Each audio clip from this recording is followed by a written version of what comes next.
Merci d'être sur la télévision Pacifique. Bienvenue dans cette édition de nouvelles. À la une de l'actualité, au moins 2 agents de l'UDMO tués, 3 autres blessés, ainsi que des civils. Bilan partiel d'une opération policière conduite lundi contre des bandits qui terrorisaient les habitants du quartier de Grand Ravine à Mortissan. Quelques heures avant la présentation officielle ce 14 novembre à l'Assemblée des sénateurs du rapport de la commission spéciale sur la gestion du fonds Petro-Caribé, un rapport qui divise personnalités politiques, fonctionnaires publics et simples citoyens. Indexé dans le rapport, l'ex-premier ministre de Michel Joseph Martelly, Laurent Salvador Lamotte, dénonce un complot visant à écarter certains anciens hauts fonctionnaires publics de la scène politique. Le sénateur Willow Joseph du parti au pouvoir exige que l'argent détourné soit restitué au trésor public. Un embryon des forces armées d'Haïti défilera le 18 novembre prochain dans le département du Nord. Le ministre haïtien de la Défense Hervé Denis confirme l'annonce du président de la République Jovenel Moïse. Voilà, mesdames, messieurs, pour l'essentiel de cette édition. Je vous invite à rester branchés sur la télévision Pacifique. Ces titres et bien d'autres vous seront développés sous peu. Bienvenue, mesdames, messieurs, dans le développement du journal. Comme annoncé un titre, au moins 2 agents de l'UDMO tués, 3 autres blessés, ainsi que des civils. C'est le bilan partiel d'une opération policière conduite lundi contre des bandits qui terrorisaient les habitants du quartier de Grand Ravine à Mortissan, au sud de la capitale haïtienne. Les policiers ont perdu la vie lors d'échanges de tirs avec les bandits retranchés dans des espaces peu accessibles aux agents de l'ordre. La police nationale n'a pas encore dressé un bilan définitif de cette opération qui a semé la panique dans ce quartier réputé de non-droit. Une opération policière réalisée le week-end dernier dans le quartier de Jalousie à Pétionville s'est soldée par une vingtaine d'arrestations.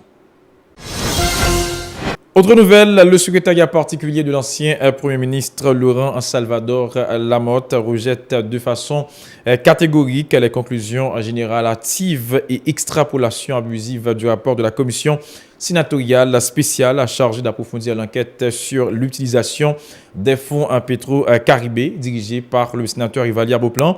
Dans une note publiée lundi, l'ancien fonctionnaire dénonce le fait qu'aucune preuve irréfutable n'a été avancée pour justifier les allégations gratuites contenues dans ce document. Dans une note, le secrétariat particulier condamne avec la plus grande véhémence la manipulation avérée et la calomnie des rédacteurs du document qui se sont évertués à construire une vaste machination dont l'objectif premier est de ternir la réputation des anciens hauts fonctionnaires de l'État mis en cause.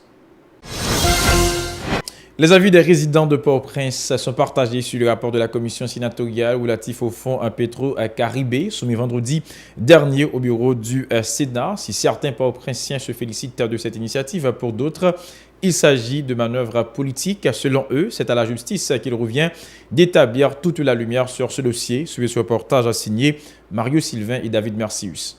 Pour un premier groupe de citoyens, ce deuxième rapport du Sénat de la République constitue une étape importante dans le cadre des démarches visant à déterminer les auteurs des pratiques de corruption liées à l'utilisation du fonds Petro-Caribé. Selon ses compatriotes, les dirigeants qui se sont succédés au pouvoir de 2008 à 2016 ont causé beaucoup de tort au pays. Ils déplorent la dilapidation d'1,7 milliard américains, soit plus de la moitié des 3 milliards du fonds initialement destiné à l'exécution de projets de développement en Haïti. Si sénateur yo en vertu de recherche yo fait, yo joignent des données qui prouvent tel responsable li pas droite concernant fonds yo t'a géré et yo rédige un rapport yo dit même moun yo ouais qui pas trop clair dans rapport. Yo même yo pas prendre décision. Donc ça veut dire yo moun k'ap dit rapport pas bon, là li déjà lui même la fait spéculation. Pour faire rapport, nous bien d'accord, nous applaudissons du geste ça. Réellement, nous te voté des sénateurs à députés, des sénateurs fait partie par eux. Un deuxième groupe de personnes qui estiment que le rapport des commissaires est biaisé y voit une manœuvre politique de la part de certains parlementaires. J'en ai monté rapport, moi-même personnellement, je trouve dans ESME. Deuxième commission qui a monté rapport, soit disant, yo monté rapport toujours dans sens pa yo, li plus ou moins politique et que économique. C'est une enquête politique.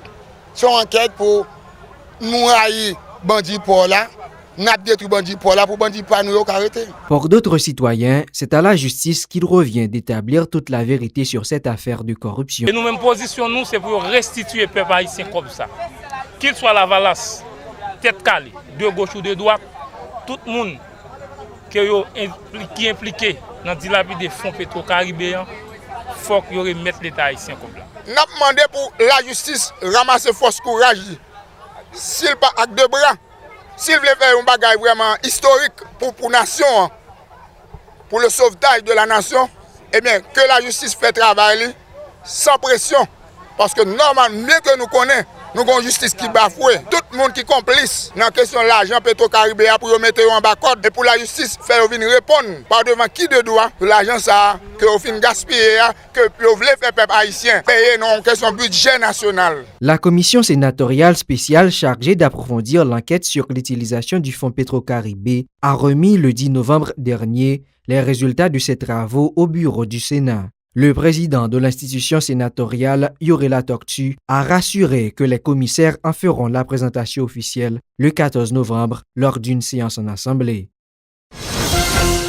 Le sénateur Joseph Lambert estime qu'il était nécessaire pour les parlementaires d'enquêter sur l'utilisation des fonds Petro-Caribé en vue de faire la lumière sur les pratiques de corruption reprochées à des anciens ordonnateurs de l'État. Le parlementaire s'est félicité du fait que les fonds Petro-Caribé a été l'objet de 2 enquêtes au niveau de l'institution sénatoriale. Toutefois, il a indiqué qu'il votera les conclusions du rapport après l'avoir bien analysé ses déclarations. Il estimé que logique si on était un rapport là une semaine à l'avance pour que nous ayons déjà pris connaissance de lui.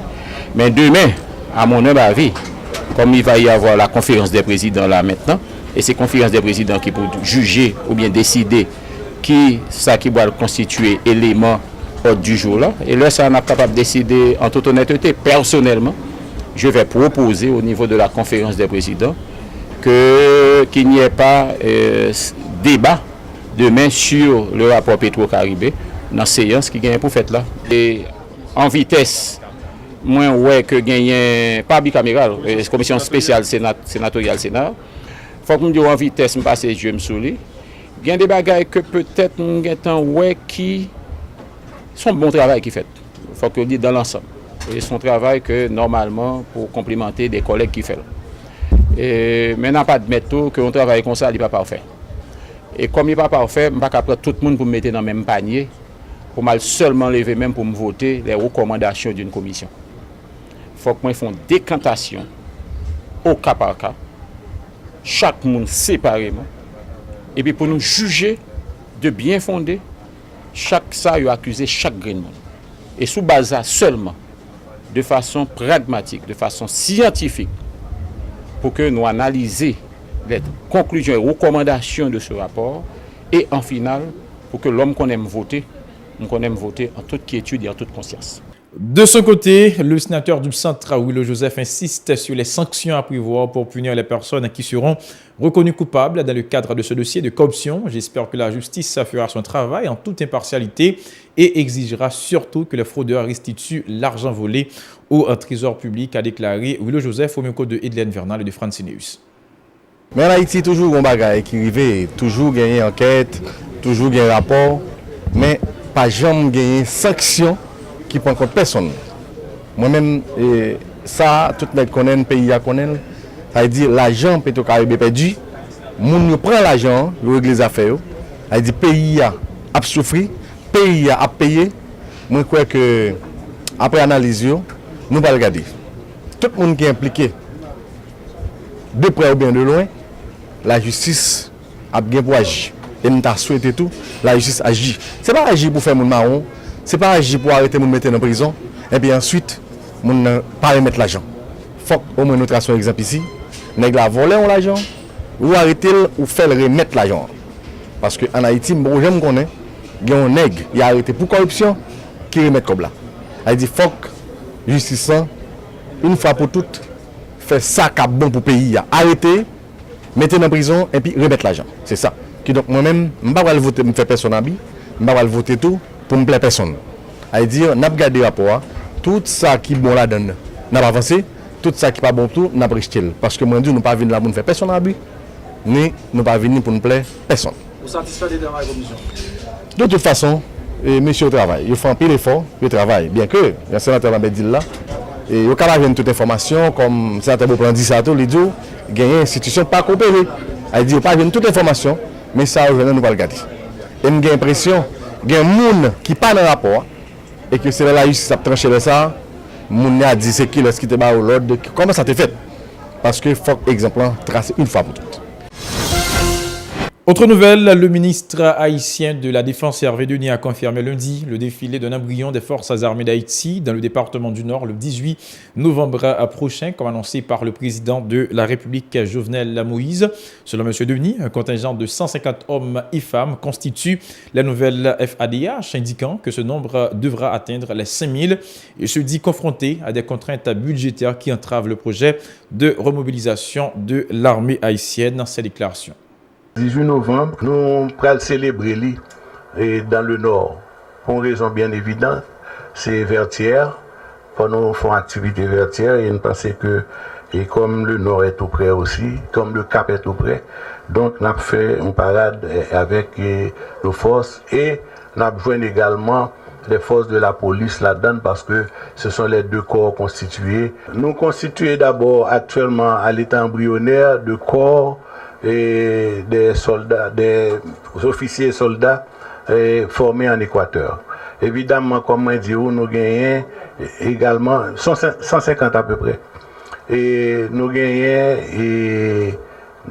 également des recrues qui vont rentrer bientôt. Et la formation, ça peut prendre 6 à 8 mois. Nous-mêmes, nous te prévoyons, nous sommes des dirigeants responsables. Nous connaissons que nous avons souhaité une force armée qui doit appuyer la police maximum entre 3000 à 5000 hommes et femmes. Mais nous connaissons, nous ne pouvons pas créer du jour au lendemain. Parce que quand même, il y a une question de budget et ça est très important. Donc, nous te dit que ça n'a pas fait. Objectif, nous fixer au moins 500 hommes et femmes dans un premier contingent. Et au fur et à mesure, chaque année, nous avons toujours prévoir d'autres prévisions budgétaires qui sont capables de permettre nous d'atteindre ce chiffre. Pour le moment, nous commençons avec plus important en ce qui nous concerne. Nous passons corps du génie, corps médical et aviation. Le ministre de la Défense s'est par ailleurs félicité des travaux d'assainissement et d'infrastructures routières réalisés dans plusieurs départements géographiques du pays par les militaires haïtiens formés en Équateur. Selon lui, ces soldats pourraient faire davantage de travaux s'ils disposaient de plus de moyens, précisant que les FADH sont actuellement du corps du génie et d'un embryon du corps médical. Il se dit déterminé à lutter pour la remobilisation des forces armées d'Haïti en vue de pouvoir assurer la lutte contre la contrebande et la protection des ressources naturelles du pays. Et c'est l'éclaircissement. Nous regardons, nous disons, mais qui menace le pays? Là, nous regardons, nous, plus gros menace, nous avons une bonne catastrophe naturelle qui tomber sur le pays. Nous regardons, nous, une contrebande qui a perdu des chiffres faramineux. Il y a des gens qui parlent même d'un demi-milliard de dollars ou même plus. Nous regardons, nous sommes séries là. Nous regardons, nous, que les ressources maritimes, nous, n'importe gros bateau venu à pêcher, nous n'avons pas de moyens pour nous défendre. Donc, nous disons, c'est problème ça maintenant pour une nouvelle armée adresser lui.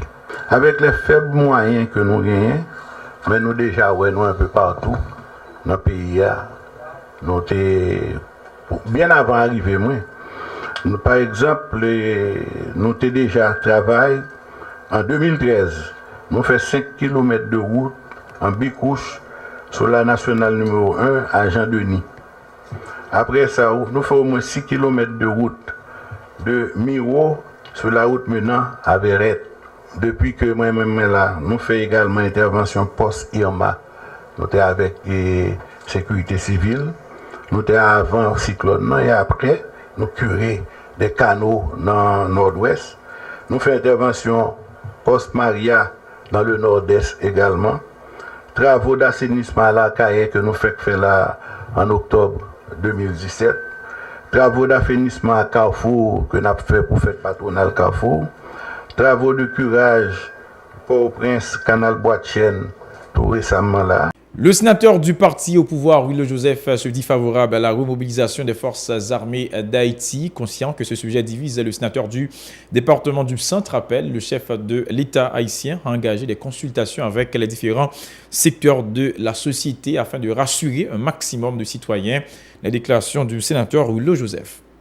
18 novembre, l'armée a pris campé. Et forme de ça pour la nation. Et malgré tout désaccord, moi, il y a un président sur quelques points, sur quelques problèmes. Mais sincèrement, question de la mer, moi, j'applaudis. Moi, j'applaudis et je demande au président pour arranger, pour chercher moyens, pour impliquer tout secteur dans la vie nationale là. Parce que quand l'armée qui était démobilisée ou casée, et tout le monde connaît que dans tout le monde dans la société, comme si pas l'armée a de bonheur. Ok, madame le président, faire plus contacter plus de monde possible pour parler de projet parce que moi pour la mer, parce que moi-même Willow Joseph, moi toujours il y a un problème avec façon sécurité pays parce que nous avons un problème de sécurité dans le pays ici, nous avons un problème frontière nous avons un problème forêt nous a dit la mer moi pour lui à 100% mais moi pour l'armée professionnelle dans le pays ça parce que toute vol longtemps de guerre là soit dans Petro-Caraïbes c'est parce que nous pas gagné en quelle entité qui a une responsabilité pour construire l'école, pour construire route, pour faire tout le barrage dans le pays. Je pense que ça, c'est président, c'est dans logique ça pour aller, pour que l'armée a là, pour sécuriser le pays, pour contrôler les frontières, parce que là, nous prenons décision de faire les frontières, il faut nous faire les frontières, il faut nous prendre responsabilité. Parce que là, nous faisons ça ici, nous dit diplomatie, moi qu'on a une diplomatie pas marché, c'est la force. Elle dit une fois pas la force ou pas la diplomatie. Elle dit moi que ça pays le pays Kagado. OK, laissons regarder le pays nager, c'est ça.